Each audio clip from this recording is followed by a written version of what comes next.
नमस्कार किसान भाइयों, युवा साथियों, मैं ब्रजेश और आप देख पा रहे हैं गौ ज्ञान विथ ब्रजेश।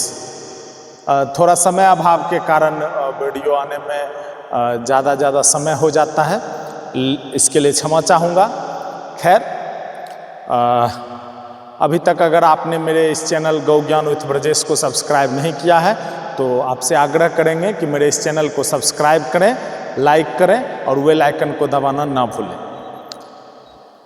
किसान भाइयों, युवा साथियों, पशुपालन जो है उसके मुख्य अवयव मतलब हरा चारा। अगर आप पशुपालन करना चाहते हैं तो उसमें हरा चारा एक मुख्य अवयव है। हमारा जो आदर्श गौशाला है, थोड़ा दिखाना चाहेंगे। ये सामने गौशाला है और हमारे पास अभी 20 पशु हैं और हमारा देखिए कि ये चारा का प्रक्षेत्र 7 एकड़ का चारा का प्रक्षेत्र भी यहीं पर है।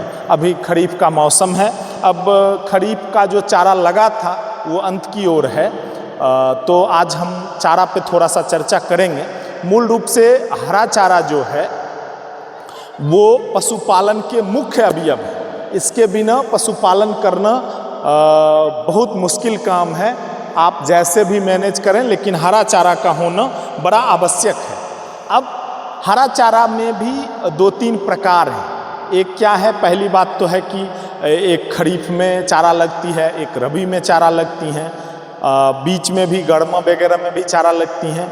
और दूसरा क्या है कि चारा मूल रूप से 3 प्रकार की होती हैं। एक अनाज वाली चारा होती हैं, एक दाल वाली चारा होती हैं और एक तेल वाली चारा होती हैं। आप कह सकते हैं टेक्निकली कि एक जो कार्बोहाइड्रेट ज़्यादा मात्रा में दें और एनर्जी दें, ये प्रोटीन की मात्रा कम हो, जिसको हम अनाज वाली चारा कह सकते हैं। और दूसरा है कि जिसमें प्रोटीन की मात्रा ज़्यादा हो, वो दाल वाली चारा हो गई। और फैटी चारा जो है वो या जिसको तेल वाली चारा कह सकते हैं, वो एक चारा है। तो मूल रूप से जो दलहनी चारे हैं, तिलहनी चारे हैं, वो रबी के मौसम में ज़्यादातर होते हैं, इस मौसम में कम होते हैं। मैं आज आपको दिखाऊंगा एक आध दो जो दलहनी चारे हैं वो लगी हुई हैं हमारे फार्म पे। खरीफ में ज़्यादातर अनाज वाली चारा होती है। और एक एवरग्रीन चारा है मक्का, जो अभी यहाँ तो मेरे फार्म पे अभी नहीं लगा हुआ है अकेला मक्का, लेकिन वो एवरग्रीन है, उसका कोई जोड़ा नहीं है। अब रही बात कि खरीफ में मूल रूप से हम लोग क्या लगाते हैं, जनेरा लगाते हैं। उसी की हाइब्रिड ढेर सारी वैरायटियां हैं, सूडान है, शुगर ग्रेज है, बहुत सारी वैरायटियां हैं, लेकिन वो मूल रूप से जनेरा की वैरायटी है। ये आप देख पा रहे हैं सामने, ये कितना शानदार। अभी क्या है कि बेगूसराय बिहार से मैं हूँ और यहाँ इस बार पानी का बड़ा अभाव रहा। गंगा के तराई के इलाकों में तो बारिश भरपूर हुई, लेकिन हमारा जो इलाका है ये गढ़पुरा, बखरी और बेगूसराय का, इधर बारिश नहीं हुई। फिर भी इतना हरा भरा चारा आप देख पा रहे हैं।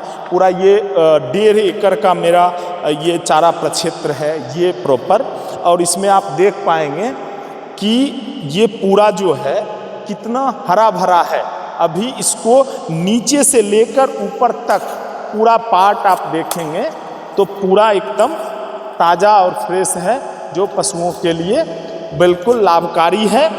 और हरा चारा बिल्कुल होना ही चाहिए। तो मैं यही बताना चाह रहा था कि, और आप देखें कि अभी तक इसमें अनाज नहीं आया। लगभग मेरा हाइट जो है वो 5 फीट 10 इंच के आसपास है। और आप देखिए कि मेरे ऊपर एक और आदमी लगभग खड़ा कर दीजिए, उस हाइट का ये चारा आपको यहाँ पे अभी मिलेगा। तो कहने का तात्पर्य है कि खरीफ में जो चारा लगते हैं वो आप पर्याप्त मात्रा में लगा सकते हैं। मक्का जो मैंने लगाया था उस पर फिर कभी वीडियो बनाएंगे, आपको बताएंगे कि मक्का और फिर मक्के से कैसे साइलेज बना के रखते हैं, ताकि जिस समय चारा न उपलब्ध हो उस समय हम पशुओं को खिला सकें। अभी आप ये देख रहे हैं, ये पूरा लगभग 1.5 एकड़ का और जो प्रक्षेत्र है, इसमें जनेर के साथ साथ नीचे आप देखेंगे कि ये मेथ लगा हुआ, ये दलहनी चारा है, ये मेथ लगा हुआ है। तो ये चारा को थोड़ा सा प्रोटीनस बनाता है। और चूँकि ये अलग से लगाना बड़ा मुश्किल है, अलग से अगर लगाते हैं हम तो वैसी परिस्थितियों में क्या होता है कि उसको काटना बड़ा मुश्किल हो जाता है। इसको मेथ बोलते हैं। और ये जो है इसमें मिक्स है, इस 1 एकड़ में वो मिक्स है मेथ का चारा। तो नीचे में वो दलहनी है और ऊपर से ये जनेरा है। आमतौर पर इसको हम लोग देसी जनेर, झलरी जनेर बोलते हैं। और आप इसकी क्वांटिटी देखिए, ज़बरदस्त है। अगर हम इसको वेट करें, इसका साइज और इसकी मोटाई देखें, अगर हम इसकी मोटाई अगर हम देखते हैं तो पर्याप्त मोटाई है इसका और गजब का वज़न आता है। अगर हम इसको वेट भी करें तो ये लगभग 15 से लेके 20 टन के बीच पर एकड़ में आता है, जो एक ज़बरदस्त यील्ड माना जाता है। आप यहाँ पर देख पाएंगे कि ये पूरे खेत में जनेर के साथ साथ ये मेथ लगा हुआ है।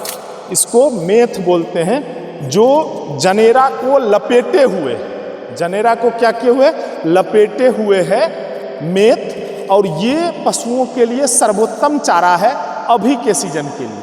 और आप देखिए, एक भी कीट नहीं, फफूंद नहीं, जबकि इतनी गर्मी पड़ रही है उसके बाद भी आमतौर पर किसानों का शिकायत होता है कि खेत में फंगस लग गए हैं, कीड़े लग गए हैं। आप यहाँ देख पाएंगे कि कितना स्वस्थ जनेरा, ये फर्द जनेरा का खेत है।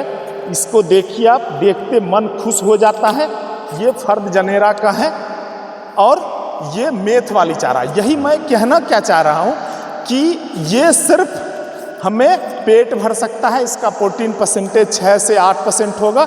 जबकि इसके साथ जो मेथ है ये लगभग 20% प्रोटीन प्रतिशत की चारा है। मैं एग्जैक्ट तो नहीं बता सकता हूँ, लेकिन औसतन 18 से 20% जो है वो दलहनी चारा इस मेथ में मौजूद है।